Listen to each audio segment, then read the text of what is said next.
العالمين.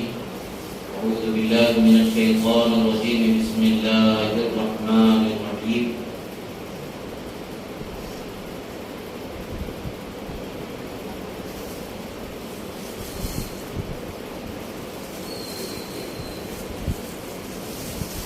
وأما بنعمة ربك فحدث.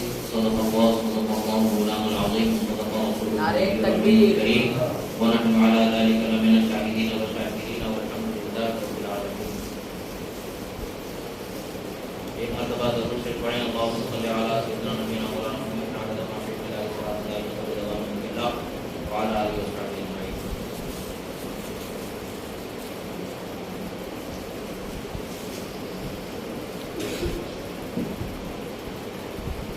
ایک مرتبہ اور نبی اور آل نبی پر درود شریف پڑھیں اللهم صل على سيدنا نبينا مولانا محمد عدد ما في علم الله صلاة دائمة بدوام ملك الله وعلى آله وأصحابه أجمعين. اللہ رب العزت اپنے مقدس کلام قرآن مجید میں ارشاد فرماتا ہے کہ میری دی ہوئی نعمتوں کا چرچا کرو. اما بنعمت ربک فحدث، یعنی اور اپنے رب کی نعمتوں کا چرچا کرو.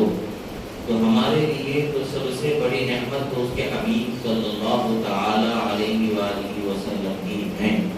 رسول خدا صلی اللہ تعالی علیہ وسلم ہی سب سے بڑی نعمت ہے، اور ایسی نعمت ہے کہ اس نعمت کے عظمت کا ہم جس قدر بھی تصور کریں ہم اس کا کما حق تصور کر نہیں سکتے ہیں.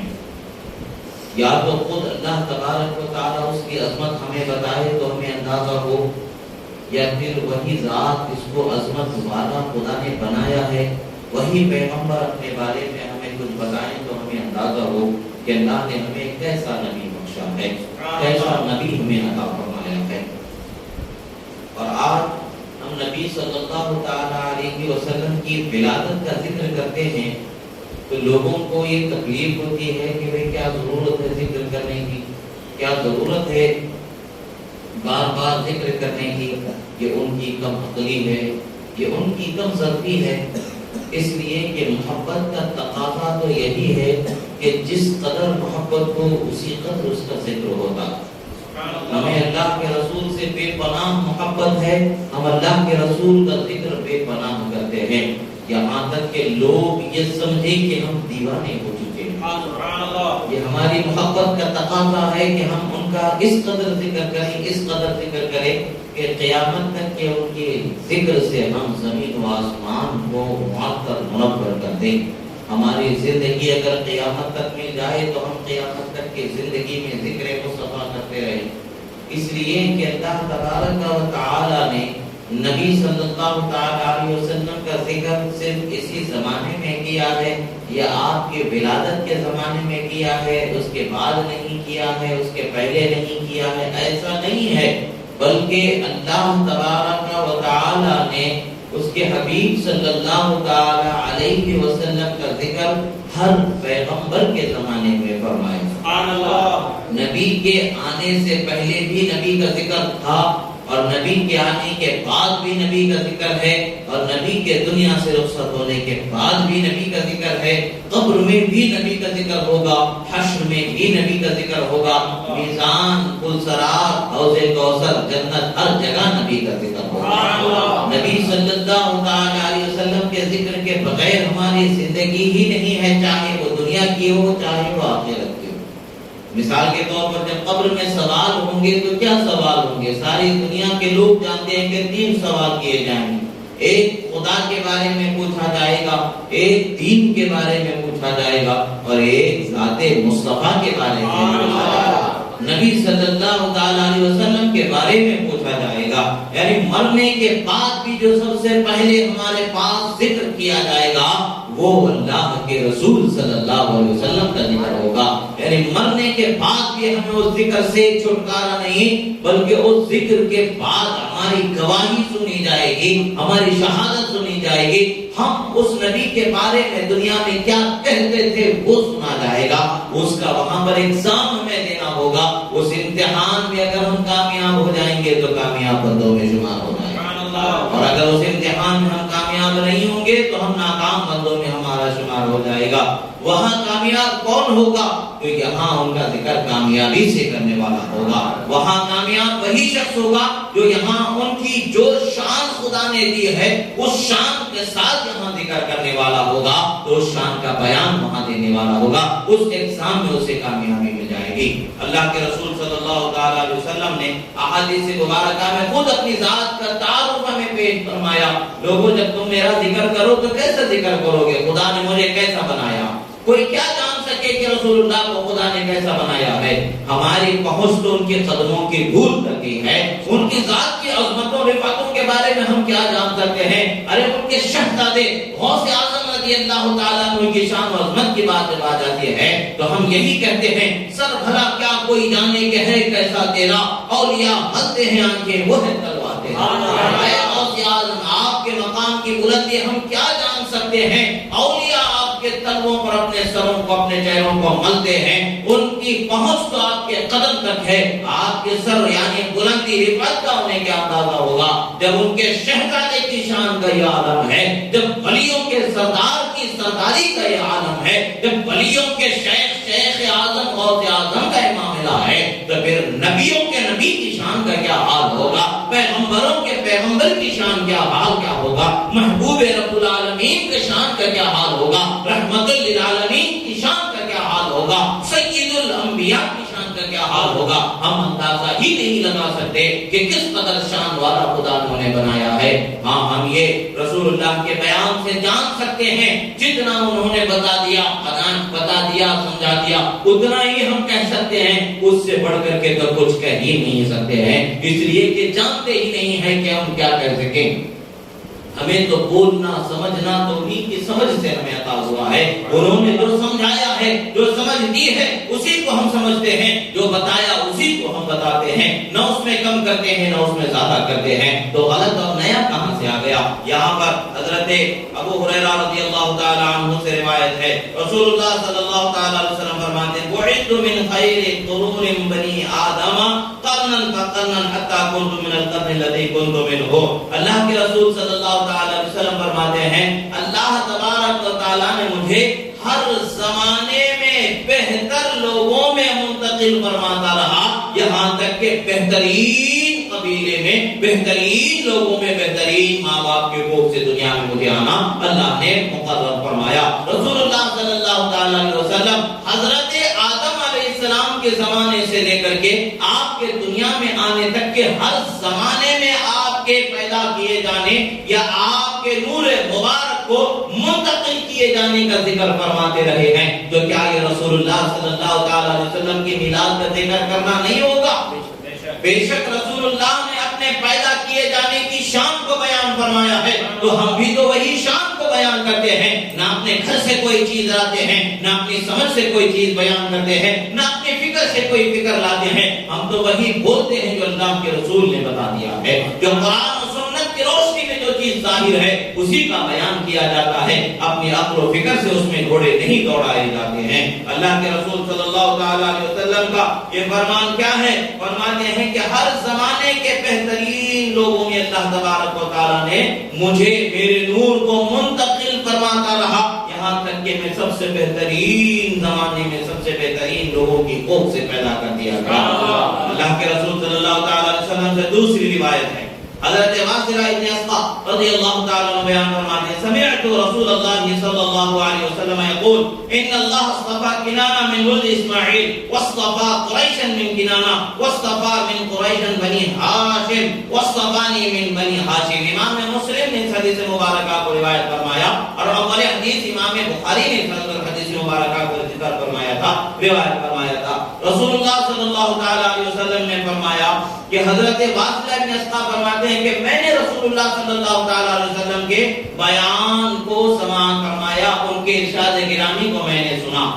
اب یہاں پر دیکھیں سرکار نے بیان کیا ہوگا تبھی تو صحابہ نے سنا ہے، بغیر بیان کیے صحابہ اپنے من سے تھوڑی رسول اللہ کی طرف کوئی بات منسوخ کرنے والے ہیں۔ معاذ اللہ، صحابہ ایسے امانت دار طبقے کو کہا جاتا ہے جو ایک بات بھی رسول اللہ کی طرف منسوب جھوٹ نہیں کرتے ہیں، وہ جو رسول اللہ سے سنتے ہیں وہی بیان کرتے ہیں۔ وہ امانت دار دنیا میں انبیاء کے بعد صحابہ ہی کا وہ طبقہ ہے جو سب سے بڑا امانت دار طبقہ ہے۔ اور اس میں صحابہ سے مراد اہل بیت کو جدا نہ سمجھیں، اہل بیت بشمول صحابہ اس میں ہوتے ہیں، یعنی اہل بیت صحابی بھی ہیں اور رسول اللہ کے رشتہ دار بھی ہوتے ہیں۔ بہرحال یہاں پر اس طبقے میں، اس زمانے میں جو اہل بیت رہے وہ صحابہ میں شامل ہو کر کے یہ عمومی طور پر اس میں شامل ہوتے ہیں، یعنی صحابہ کا جو طبقہ ہے وہ ایسا طبقہ ہے کہ اس سے بڑا امانت دار کوئی طبقہ نہیں ہے۔ ان لوگوں کے حق میں کوئی بے ایمانی والی بات، آج کل کے جیسا من مانی والی بات، بولے جانے والی بات نہیں ہے۔ جو من کو بھائے وہ بتا دے، جو من کو نہ بھائے وہ چھپا دے، یہ وہ نہیں ہے۔ وہ زمانہ ہے کہ نہ چھپایا جاتا ہے، نہ بڑھایا جاتا ہے، نہ گھٹایا جاتا ہے، نہ وہ اپنی طرف سے کچھ بتایا جاتا ہے، وہی سنایا جاتا ہے، وہی بتایا جاتا ہے جو رسول اللہ سے انہوں نے سیکھا ہوتا ہے، جو رسول اللہ سے انہوں نے سنا ہوتا ہے، جو رسول اللہ سے انہوں نے حاصل کیا ہوتا ہے۔ حضرت واصلہ ابن اسقا رضی اللہ تعالیٰ عنہ بیان فرماتے ہیں کہ میں نے رسول اللہ صلی اللہ تعالیٰ علیہ وسلم کے بیان کو سنا۔ رسول اللہ ارشاد فرماتے ہیں اللہ تبارک و تعالیٰ نے بنی کنانہ کو حضرت اسماعیل علیہ السلام کی اولاد میں، بنی کنانہ قبیلہ ہے، ایک خاص خاندان ہے، اس خاندان کو برگزیدہ فرما دیا، بلند مرتبے والا فرما دیا، شان والا فرما دیا، چن لیا اللہ تعالیٰ نے، اور دنیا کے تمام خاندانوں میں حضرت اسماعیل علیہ السلام کے خاندان کو چنا۔ اسماعیل علیہ السلام کے خاندان میں بنو کنانہ کو اللہ تبارک و تعالیٰ نے چن لیا۔ کس لیے چنا؟ تاکہ نور مصطفیٰ کو منتقل کیا جا سکے، مصطفیٰ پیارے صلی اللہ تعالیٰ علیہ وسلم کے نور کو ان کے اصلاب طاہرہ میں منتقل کیا جا سکے۔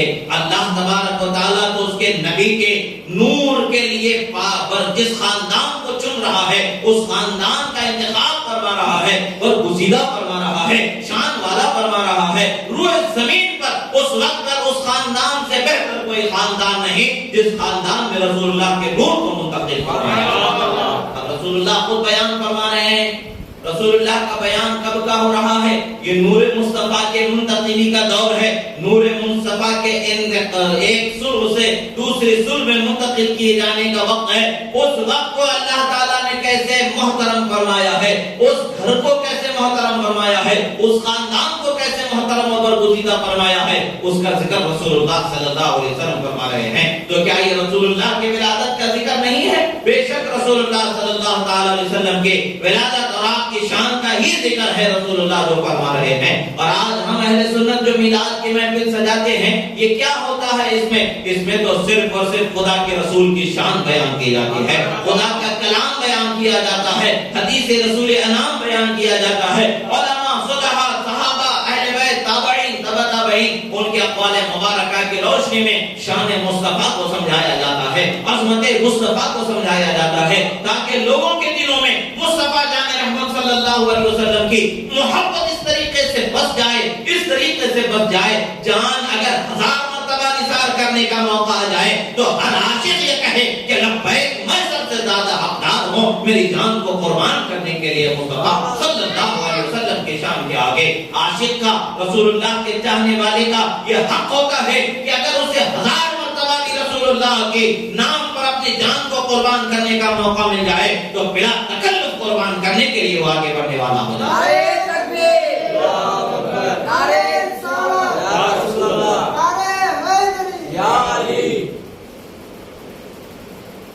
رسول اللہ صلی اللہ تعالی علیہ وسلم کے صحابہ ایک مرتبہ 2 مرتبہ کے لیے اپنی جان کی حفاظت کے لیے نہیں ہوتے تھے، ان کا ہر عمل تو رسول اللہ کی حفاظت میں ہوا کرتا تھا۔ احد کے میدان میں جب تیروں کی برسات ہو رہی تھی، جدھر سے تیر آ رہے تھے ادھر سے سینہ لے کر کے آگے بڑھنے والی ذات حضرت ابوبکر صدیق رضی اللہ تعالی عنہ ہرانے والی تیر کو گویا کہ یہ بتا رہے تھے، اے تیر کیا تجھے معلوم نہیں کہ مصطفیٰ جان رحمت سے محبت رکھنے والے، ان کے نام پر اپنی جانوں کو قربان کرنے والے صحابہ بھی زندہ ہیں، اگر کوئی نقصان تیر پہنچانے والا ان تک پہنچنا ہے تو ہمارے سینوں کو چیر کے وہاں پہنچنا ہوگا، اس سے پہلے پہنچ نہیں سکتا ہے۔ گویا کہ دشمنان اسلام کو بتا رہے ہیں ادھر آؤ پیارے،